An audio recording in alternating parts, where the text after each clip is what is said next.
Yo je connais Mina, donc j'espère que vous allez tous et toutes très bien. On se retrouve aujourd'hui dans cette vidéo pour parler permis, pour parler voiture. Donc sans plus attendre, let's go! Avant de commencer, vous connaissez les bails, n'hésitez pas à vous abonner, à aller me suivre sur Instagram Talinosekai. Juste pour information, le compte est à présent en privé. Je le repasserai en public, mais il y a eu des petites histoires, tu vois les bails, donc je veux éviter que peut-être une personne que je ne veux pas check mon compte, surtout pour moi c'est un compte professionnel.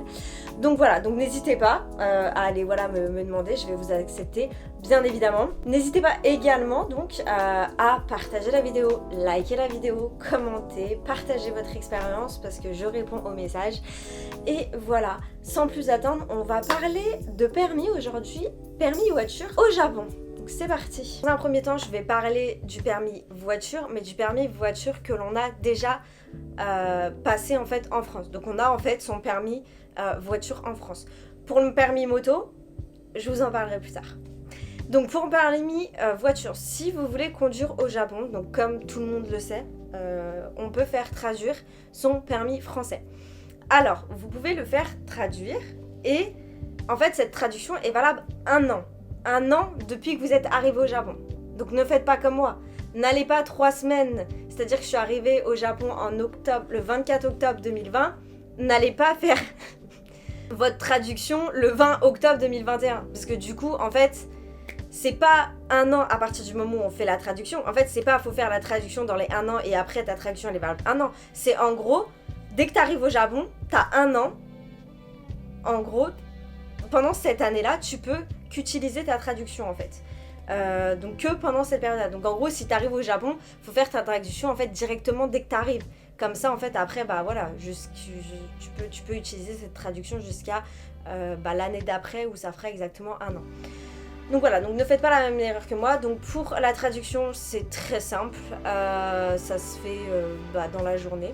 J'ai envie de dire le permis aussi, pour les permis français. Mais en gros, faut aller à la JAF. Je crois que c'est la JAF si je dis pas de bêtises. Et vu que je tourne avec mon portable, je suis pas checkée en même temps, mais il me semble que c'est la JAF.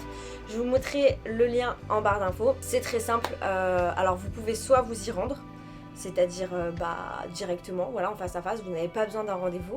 Ou alors vous pouvez envoyer par courrier, voilà, par mail.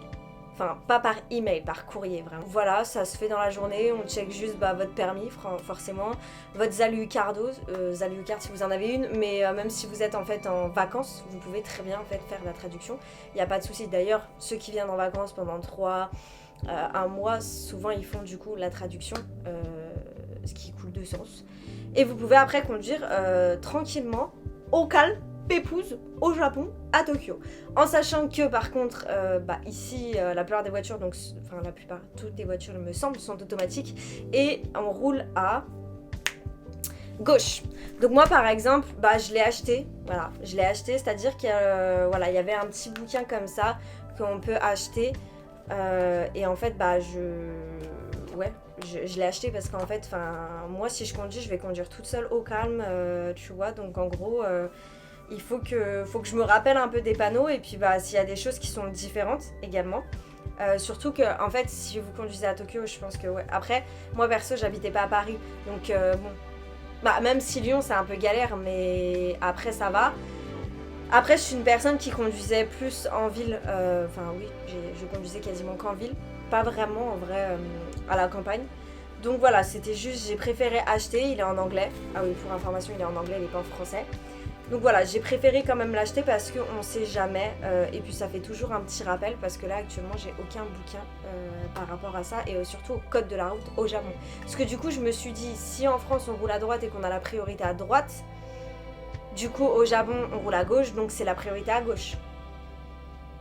You know, genre par exemple tu vois sur l'autoroute, genre quand tu vas faire oh putain le con il m'a doublé par la droite, là du coup ça sera le con il m'a doublé par la gauche, tu vois. Attends, est-ce que je suis en train de me perdre? Oui, c'est ça. En gros, en France, tu roules là et le mec, il te double par la gauche. Ce qui est normal. Donc là, tu dis, le mec, il m'a doublé par... Exactement, j'avais juste. Ok. So, now, let's talk about... du coup, le permis. En fait, la demande vraiment de permis. C'est-à-dire quand ça fait plus d'1 an que vous vivez au Japon et que vous avez envie d'avoir votre permis japonais. Concernant le permis japonais, pour ça, il faut se rendre dans un établissement qui délivre les permis japonais. Il me semble qu'il y en a 3 en tout, dont un qui était plus proche de chez moi entre guillemets parce que j'ai quand même mis 1 heure pour y aller, et un autre qui était encore plus loin, et un autre il me semble au nord ou quelque chose comme ça. Tu permets, je bois. Il est vraiment pas mal ce thé, c'est du thé. Je sais même pas si c'est du thé, Michael. Est-ce que c'est du thé? On s'en fout. Là je suis vraiment en mode chill. En fait j'ai envie de faire mes vidéos chill maintenant. J'ai pas envie de me prendre la tête. J'ai envie d'être truly myself, you know. Alors là j'ai plein de papiers les gars. Alors oui, donc c'est bien la JAF d'ailleurs. C'est bien la JAF pour la traduction qui s'appelle Japan Automobile Federation. Et la fille qui prend trop un accent anglais. Donc du coup bref, pour la traduction je vous ai dit c'est vraiment tout simple, pas besoin d'appointment, enfin pas besoin de rendez-vous, tu te pointes et tranquille. Ensuite concernant donc voilà le permis, quand vous voulez vraiment avoir votre carte voilà de permis que j'ai obtenu, donc en vrai franchement non mais c'est parce qu'en fait j'avais la flemme d'y aller. Surtout que honnêtement si vous commencez étudiant, en fait allez-y quand vous êtes étudiant, parce qu'après quand vous travaillez, en fait le bail il est ouvert du lundi au vendredi de 8h30 à 11h. Et de 13h à 15h. Donc en gros si tu veux en tant que travailleur tu ne peux jamais y aller. Donc bon j'ai réussi à y aller. Je me suis motivée, je me suis dit mais en fait là il me faut vraiment le permis. Surtout si je veux passer le permis moto au Japon. En fait il me faut le permis parce que sinon je vais devoir me retaper le code etc. Donc laisse tomber. Donc ce que j'ai fait c'est que je suis allée checker sur internet. Donc je vous mettrai les liens en barre d'infos si vous voulez. Moi je suis allée à celui qui s'appelle Samsung Driver, je sais plus trop quoi.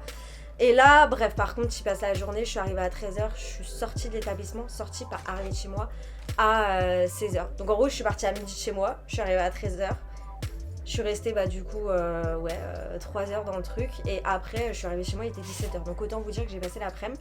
Mais on va pas se plaindre. Pourquoi? Parce que... et ça là les gars, c'est bien des fois d'être français, parce que du coup, ce qui s'est passé, c'est qu'avec un permis français, on n'a aucun test. Genre t'as un permis indien, tu dois repasser des tests de conduite, tu dois repasser un code. Genre après c'est pas un code mais genre t'as genre 10 questions, un truc comme ça. Et t'as aussi un test de conduite. Alors que nous en tant que français on n'a rien. Du coup je vais vous dire les documents qu'il faut en fait montrer et qui sont nécessaires. Voilà pour pouvoir se présenter. C'est-à-dire ne vous pointez pas comme ça en mode wouhou je vais sentir. Non, ne vous pointez pas comme ça, surtout au Japon vous connaissez. Si tu suis pas le process, le mec il va pas dire ah, allez c'est bon t'as pas tes photos, tranquille ça passe. Non, vous savez très bien comment c'est au Japon, faut suivre le process. Donc avant de y aller, il faut vraiment se renseigner. Donc juste pour information, pour les Belges également, il n'y a pas besoin de test, il n'y a pas de test. Donc ce qu'il faut c'est votre permis. Également si vous avez un ancien permis et que vous l'avez renouvelé, apportez les deux. Voilà, ne vous prenez pas la tête, apportez les deux. Ensuite votre traduction de votre permis, la traduction que vous avez demandé au préalable avant. Donc par exemple moi quand j'avais fait ma traduction, c'est pour ça aussi que je vous dis de faire la traduction, parce que je sais pas si elle est vraiment obligatoire, mais il la précise quand même. Donc je me dis mieux vaut, tu fais ta traduction, la traduction elle coûte je crois 30 balles, un truc comme ça. Et après comme ça quand tu veux faire ton permis t'as pas de problème. Donc tu apportes ta traduction. Si tu as déjà eu un permis japonais, du coup tu l'apportes aussi, mais dans ce cas là c'est si tu veux le renouveler en fait. Ensuite on vous demande une copie, une copie l'officielle de votre Juminhyo. Donc Juminhyo c'est un papier qu'on demande souvent au Japon. En fait c'est un peu un certificat de résidence. Je dirais par exemple en France on va demander un justificatif d'électricité ou quelque chose comme ça, il me semble. Mais ici on va demander ce Juminhyo qu'on demande justement à le City Hall. Donc mais c'est un truc de ouf, je me rends compte que quand je fais des vidéos comme ça YouTube maintenant je cherche beaucoup mes mots en français, surtout les mots que j'utilise plus trop. City Hall en anglais, la mairie, voilà, la mairie de votre arrondissement. Ça prend 30 secondes, voilà, vous le demandez, souvent en 15 minutes c'est bâclé, mais bon ce qui est relou c'est qu'il faut y aller quoi. Mais bon ça, si vous habitez dans une grande ville genre du style Shibuya, Shinjuku, il y en a beaucoup qui sont ouverts le samedi et le dimanche, ça dépend des services mais voilà. Et ça coûte, ça dépend, 400 yens, 300 yens. Donc ça c'est super intéressant. Par contre dessus il faut absolument pas qu'il y ait votre numéro de My Number. Là c'est vraiment grave important, sinon ils vont vous dire nope. Donc My Number, il faut savoir que c'est un numéro d'identification au Japon, si je m'en souviens bien, qui te retrace un peu tout, tu vois, qui trace un peu ta life au Japon. Donc voilà, sur ce genre de papier, tout ce qui est voilà, licence, en fait t'en as pas besoin, faut pas le montrer parce que je pense que c'est assez confidentiel quand même comme numéro, vu qu'en fin de compte c'est un matricule. Et voilà, donc les photocopies ne sont pas utilisées. Et je pense qu'honnêtement, pour être honnête, genre donnez pas un Juminho qui date de 5 mois. Tu vois ce que je veux dire? Genre moi perso, je l'avais fait 3 semaines avant ou 2 semaines avant. Mais voilà, faites pas un Juminho qui est un peu trop ancien. On ne sait jamais. On sait jamais. Parce que le problème c'est quand tu te déplaces jusqu'à là-bas, que tu fais tes bails et qu'on te dit c'est pas assez, franchement, et que tu dois revenir, enfin bref, laisse tomber la crise. Surtout qu'en plus, je vous le dis, mieux vaut se déplacer une fois parce que si tu viens, il n'y a pas beaucoup de monde et que tu viens tôt, que ce soit à 13h ou à 8h30, en fait, tu peux avoir ton permis dans la même journée si tu veux. Donc en gros, mieux vaut pas que tu te déplaces 40 000 fois. Ensuite, ton passeport. Et là, je vous dis bien, c'est super important. Même si t'en as eu un autre, c'est-à-dire que si t'as dû changer de passeport ou que t'as un passeport qui était plus valide, t'as dû le faire refaire, il faut le premier passeport. Donc ça en fait c'est intéressant dans le sens où toi si tu viens au Japon, tu vas dire bah non je vais pas prendre mon ancien passeport, je m'en sers plus. Bah si, prends-le. Parce que du coup on va te le demander si c'est ton premier passeport ou pas. Et pourquoi? Alors sur le site internet ou quand vous faites votre traduction, moi par exemple quand j'avais fait ma traduction, la dame elle m'avait donné ça, elle m'avait donné aussi un autre papier, elle m'avait donné un petit peu les informations etc pour faire vraiment traduire et avoir le permis japonais, la carte. Alors ce papier, on va vous donner un papier, ce papier ça remplit toutes vos entrées et vos sorties de territoire. En gros, dans ce papier on va demander la date d'obtention de votre permis en France, la date d'expiration. Et après, on va demander de lister en fait toutes les sorties de territoire que vous avez fait. Genre par exemple, si vous avez habité, on va vous poser la question, est-ce que vous avez habité autre part que dans le pays où vous avez reçu votre licence? Voilà, en fait, on va vraiment, tu vas devoir en vrai marquer toutes tes rentrées et sorties du pays. Genre si t'es parti justement en Amérique en voyage, si t'es parti en dehors de l'Europe, du coup, enfin vraiment, va falloir tout renseigner. Et c'est pour ça que je vous dis, c'est super important d'avoir votre premier visa, en fait, enfin votre premier visa, votre premier passeport, pardon. Parce que du coup, on va vous demander les documents et même toi, en fait, tu vas devoir t'en servir pour pouvoir remplir ce papier. Parce que peut-être, ils peuvent te faire chier là-dessus, en fait, tu vois. Donc voilà, super important. Je pense qu'ils font ça pour mesurer combien de temps t'as été dans ton... Enfin, combien de temps t'as roulé, en fin de compte, t'as eu ton permis dans le pays où tu l'as eu. Je sais pas si ça a du sens ce que je suis en train de dire, mais bon bref. Et également, chose importante, pour pouvoir faire cette demande, il faut minimum avoir eu 3 mois, et je pense que c'est pour ça également qu'ils demandent ce papier, il faut avoir vécu 3 mois dans le pays où tu as eu ton permis. C'est-à-dire que tu as ton permis en septembre. En fait, si en octobre tu te barres au Japon, bah en fait tu pourras pas faire la demande parce que ça fait pas 3 mois, t'as pas vécu 3 mois dans ton pays avec le permis.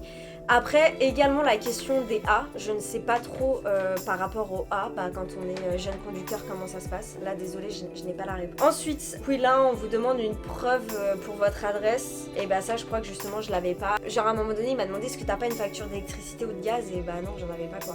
Mais après, voilà, c'est passé quand même. Voilà, un document qui prouve que tu es resté dans ton pays où tu as eu ton permis au total 3 mois depuis que tu l'as obtenu. Donc ça peut être par exemple ton passeport en tant que preuve, et c'est là aussi où il y a justement ce document. Et également des photos. Alors des photos d'identité qui sont de 3 cm sur 2,4 cm, super important. Donc moi perso j'étais allée faire, vous voyez, des photos comme ça. Donc au Japon pour faire des photos, il y a les photomatons qu'on trouve dans la rue, les gars dans la rue ou dans les stations. Et tu te pointes, tu fais ça, et par exemple tu vois moi ils ont pris la petite là. Ils ont pris la toute petite, ils ont pas pris les grosses. Donc tu vois, j'ai bien fait, je me suis dit je vais tout amener. Je vais pas commencer à découper machin, j'en sais rien, je vais tout amener. Et ils ont pris 2 petites comme ça. En sachant que ce n'est pas la photo que tu vas voir sur ton permis. La photo que tu vas voir sur ton permis, tu la feras le jour même en fait. Ça, c'est les photos qu'ils mettent sur les papiers, en fait, ton dossier enfin. Voilà en ce qui concerne les papiers importants à donner. Maintenant, je vais vous parler un petit peu plus de la procédure et comment ça s'est passé. Au niveau du processus, quand tu arrives, donc en fait, moi j'ai parlé à un mec en japonais, je lui ai dit ouais, j'ai un permis français où je vais, il m'a dit d'aller au troisième.